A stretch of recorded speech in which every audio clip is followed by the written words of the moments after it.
റാന്നി മന്ദമരുതിയിൽ യുവാവിനെ കാർ ഇടിച്ച് കൊന്നതിന് പിന്നിൽ അസഭ്യം വിളിച്ചതിൽ തുടങ്ങിയിട്ടുള്ള തർക്കത്തിലെ വൈരാഗ്യമാണെന്നുള്ള കാര്യം കൂടി ഇപ്പോൾ പുറത്തു വരികയാണ്. കാർ അമ്പാടി എന്ന യുവാവിന്റെ വയറ്റിലൂടെ കയറി ഇറങ്ങി.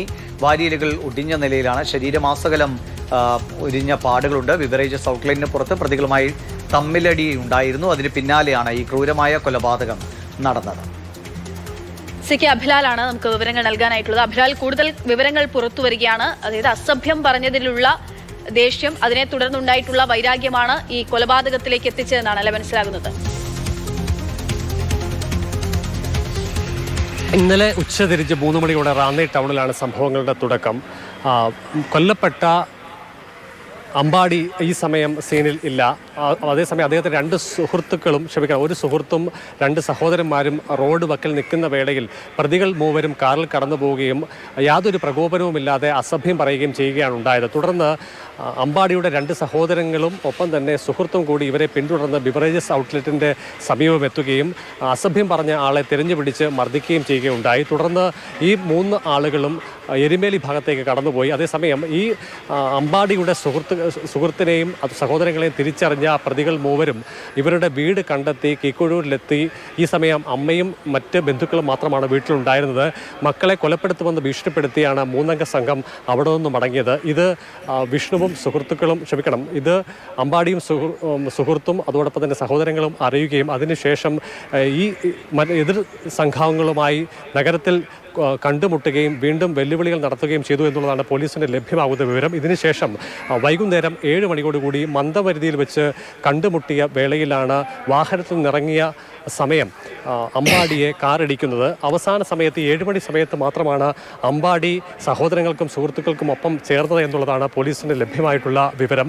പൂർണ്ണ വിവരങ്ങൾ പോലീസ് ഇനിയും പുറത്തുവിട്ടിട്ടില്ല. അതേസമയം ഈ സംഭവവുമായി പ്രതി ചേർക്കപ്പെട്ടിട്ടുള്ള 3 ആളുകൾ, അജോയി, അതോടൊപ്പം തന്നെ ശ്രീകുട്ടൻ, അരവിന്ദ്, ഈ 3 പേരെ കേന്ദ്രീകരിച്ചാണ് അന്വേഷണം നടക്കുന്നത്. ഇവർ 3 പേരും എറണാകുളത്തേക്ക് പോയിട്ടുണ്ട് എന്നുള്ളതാണ് പോലീസിന് ലഭ്യമായിട്ടുള്ള വിവരം. ഇവർ സഞ്ചരിച്ചിരുന്ന കാറ് കണ്ടെത്തിയിട്ടുണ്ട്. അരവിന്ദിൻ്റെ വീടിന് സമീപമാണ് ഈ വാഹനമുള്ളത് എന്നുള്ളതാണ് പോലീസിന് നമുക്ക് ലഭ്യമാകുന്ന വിവരം.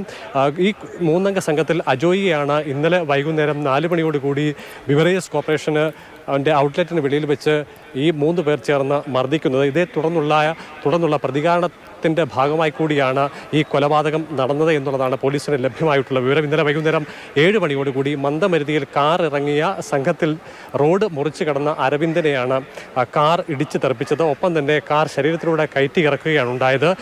വയറ്റിലൂടെയാണ് കാർ കയറി ഇറങ്ങിയത്. വാരികല്ലുകൾ എല്ലാം തന്നെ ഒടിഞ്ഞ നിലയിലാണ്. ശരീരമാസകലം ഒരിഞ്ഞ പാടുകളുമുണ്ട്.